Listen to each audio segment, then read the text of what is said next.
A nossa história se passa em uma vila de um Brasil em 1800 chamada Itaguaí. Nela nasce Simão Bacamarte, nosso protagonista. Ele se tornou nada mais que o maior médico do Brasil, de Portugal e da Espanha. Vivia até então na Europa, quando aos 34 anos decide voltar para sua terra natal a fim de se dedicar ao estudo da ciência. Casou-se aos 40 anos com Dona Evarista, pelo único motivo de sua saúde perfeita, pretendendo ter filhos saudáveis. Porém, ela era estéril, o que fez com que ele se dedicasse cada vez mais ao estudo da mente. Com a permissão da Câmara de Vereadores da vila, ele chega a fundar a Casa Verde, lugar onde os loucos seriam estudados e cuidados. Meses se passam e a Casa Verde se encontra tão lotada de loucos que o seu aumento foi necessário e novas contratações também, fazendo Simão se dedicar cada vez mais aos seus estudos.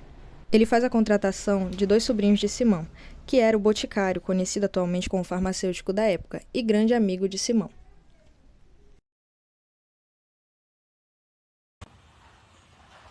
Por que está assim?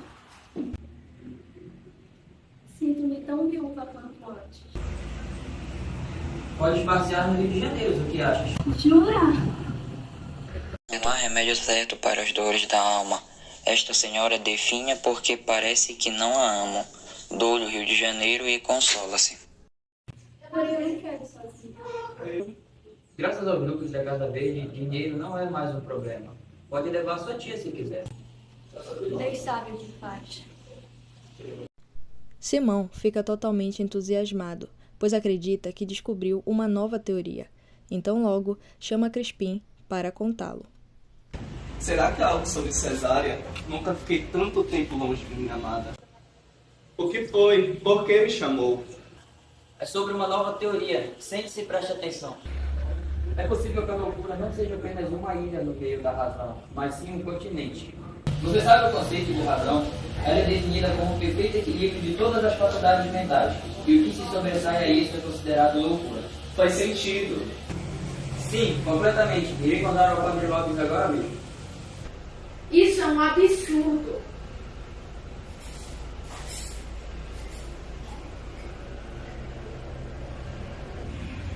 Pode ir.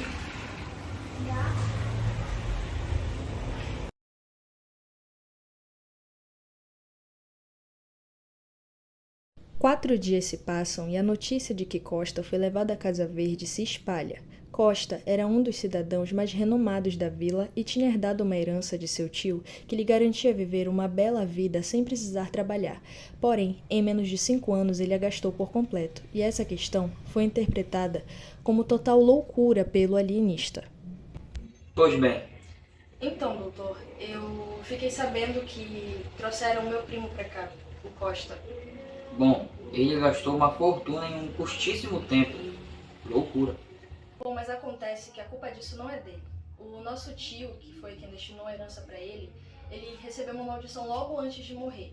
E segundo essa maldição, a fortuna dele não duraria mais do que 7 anos e 1 dia.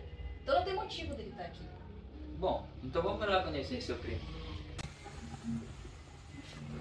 Mas o que? Me larga! Você não pode fazer isso! Me larga! Socorro! Socorro! Me tirem daqui! Com o passar dos dias, muitos outros foram levados à Casa Verde por questões justificáveis ao ver somente do alienista. E isso gerou um grande alarde entre a população, que começou a criar um forte sentimento de mudança, porém sem ter a força suficiente para ser posto em prática, até que um revoltoso nasce, Porfírio, o barbeiro, que com suas falas e posicionamentos convence alguns de irem com ele até a Câmara, a fim de, alguma forma, findar os serviços da Casa Verde. Apoiado somente por um vereador da Câmara e por 1/3 dos militares que a princípio foram mandados para acabar com sua revolta, porém mudaram de lado, Porfírio toma o poder da Câmara, prendendo todos os demais vereadores e se tornando o protetor do povo em nome de Sua Majestade e da própria população.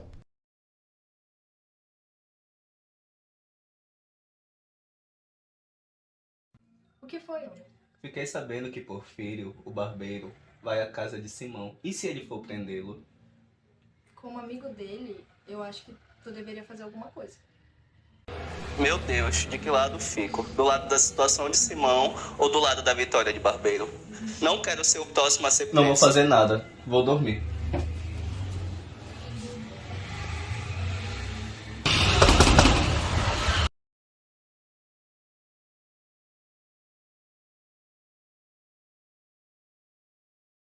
De imediato, deixo claro que não me investiguei de forma alguma qualquer ação. Só peço uma coisa, que não me deixe fugir pessoalmente de distribuição da Casa Verde. Jamais utilizarei essas questões contra questões científicas. Apenas peço que libere alguns loucos para pacificar a população como uma proposta de aliança. Não posso lhe dar uma resposta imediatamente sobre essa segunda questão, mas irei pensá-la e mandarei uma contraproposta em alguns dias. Depois de um dia entre a conversa do Dr. Bacamarte e o senhor de Itaguaí, o mesmo e 50 apoiadores do novo governo foram internados na Casa Verde. A essa altura, tudo era loucura, até mesmo as ações de sua própria esposa.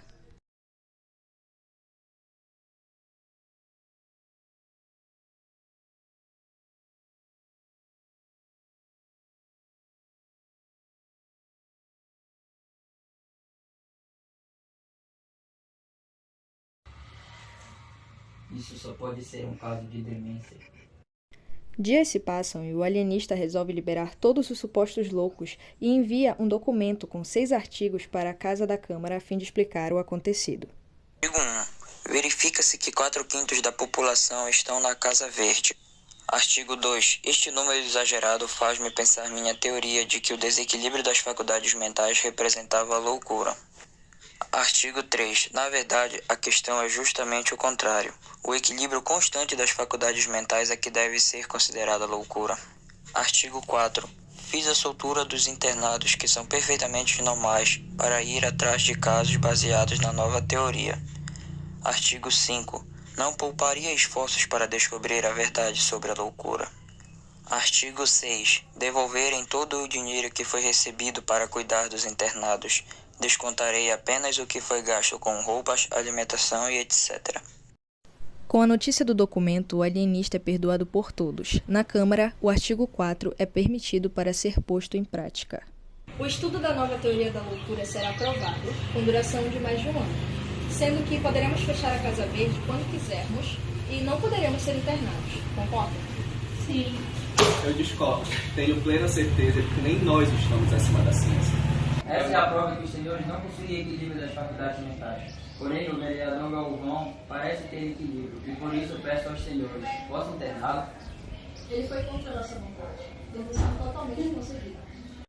Com o estudo da nova teoria, apenas eram loucos aqueles que tinham o perfeito equilíbrio das faculdades mentais. Por isso foram presos Galvão, o Padre Lopes, Cesária e até mesmo Porfírio novamente.